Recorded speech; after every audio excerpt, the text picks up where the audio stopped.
Hi everyone, I'm Cheryl Butler, and you're listening to the Mighty Mommies Quick and Dirty Tips podcast, which will help make your life as a parent a little bit easier and a lot more fun. Welcome! Today's episode is number 378, 5 ways to be more mindful of negative language, because none of us need any more negative vibes in our lives. Last week, I excitedly headed to New Hampshire to move my son home from his freshman year at college. I hadn't seen him for several months, so although I drove nearly 4 hours in the pouring rain to get to campus, I eagerly prepared for that moment I would get to give him a hug, and then help him drag 20-plus Tucker totes down 4 flights of stairs and into my freshly vacuumed minivan. As I geared up to get my tired self ready for the next round up the stairs, I heard some noise from the dorm room next to my son's. As I got closer, I realized the noise was not what I had originally thought, which was a couple of college kids horsing around. Instead, it was a mother and her college son. And that horsing around was not that at all. It was the mom making degrading comments to her son about what a useless slob he was. I believe the actual words were, "You're a filthy pig," and worse, "I can't believe we have to live with your gross habits for the entire summer." Wait a minute. Did she see my son's room? Just kidding. I tried not to make eye contact with this young man because it was obvious he was completely mortified that we had overheard this exchange. But I managed to connect with him and offered him a warm smile. I was so uncomfortable, but at the same time, I was actually ticked off at his mother for being so cruel to her own kid and not seeming to mind at all that she did it in public. I found this to be a great reminder of how hurtful words can be, regardless of whether they're spoken softly or loudly, or how old the child is. According to a new study published in the Journal of Child Development, yelling, defined as shouting, cursing, or insult hurling, may be just as detrimental as physical punishment in the long-term well-being of adolescents. And what's worse, the more often we communicate negative messages to children through our words and actions, the more they'll come to believe them. Even in otherwise loving homes, yelling, cursing, or insults can have many of the same effects as hitting and can lead to depression, anxiety, and low self-esteem in kids.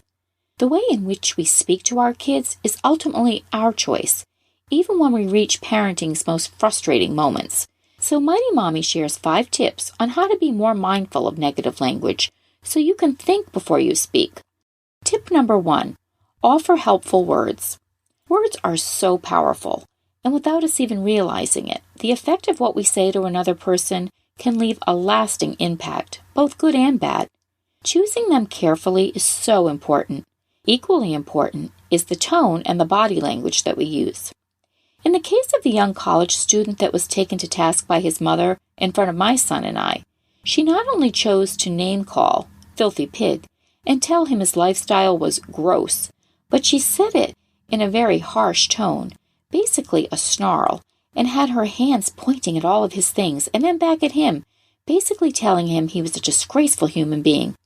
Hurting words slash at a child's self-confidence, regardless of their age, and once that they've been said, you can't really take them back.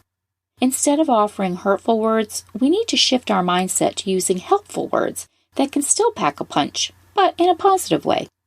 Wow, you sure did collect quite a few things during your freshman year, didn't you? I'm proud of you for doing so well during your first year away at college.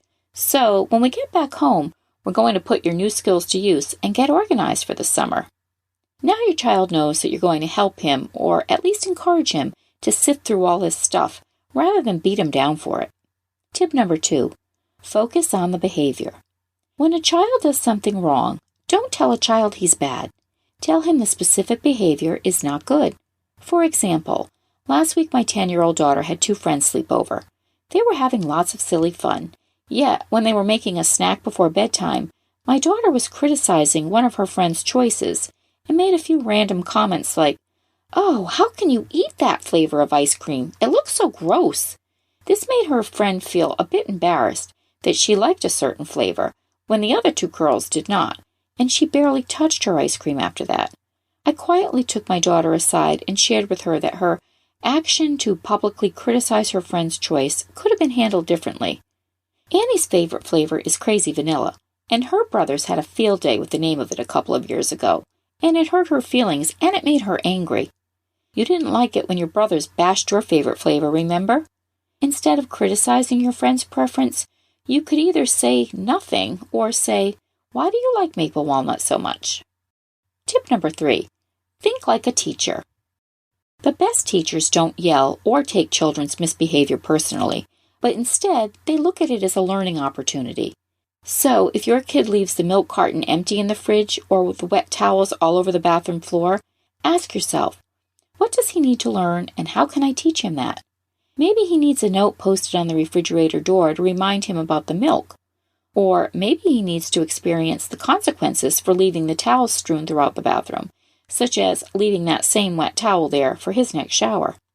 Think about ways to make the situation into a teachable moment rather than a stressful shouting match. Tip number 4. Transform criticism into compliments. Criticizing another person can backfire if it's done out of anger or frustration. If you criticize children often, they can feel like failures, which can result in low self-esteem and lack of self-confidence. Instead of pointing out what they aren't doing well, use inspiration to encourage them instead. For example, if your athletically inclined daughter continues to struggle in algebra and chemistry and might not be allowed to play on the school softball team if she doesn't pull her grades up, don't criticize her for her academic shortcomings.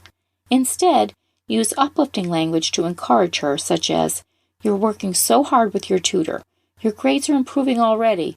Don't give up. We're rooting for you." And tip number 5, you know better than that. One phrase I used to use a little too often when one of my kids made a poor choice was, "You know better than that," or "What were you thinking?" At the time it seemed to make the point without being too harsh with words, but in essence, those two phrases are just as hurtful as name-calling. In reality, a child might not have known better. For example, my kids know that there is no ball playing in the house, yet my 13-year-old couldn't resist throwing a soft football across the living room to his brother, who missed the ball, instead knocking over a framed photo on the mantel. Of course, I know that they understand the rules, but I knew by the look on both of their faces they already felt badly that they had done it, and caused the frame to fall and break. There was no point in screeching out, "You know better than that." So instead, I entered the living room, looked at both of them and then at the broken frame, and asked them to please take the game outside after they cleaned up the accident. Other barbs include, "I can't believe you did that," and "It's about time."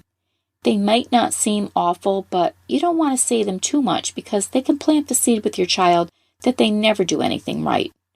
How are you more mindful of negative language in your home? Share your thoughts in the comments section at quickanddirtytips.com/mighty-mommy or post your ideas on the Mighty Mommy Facebook page.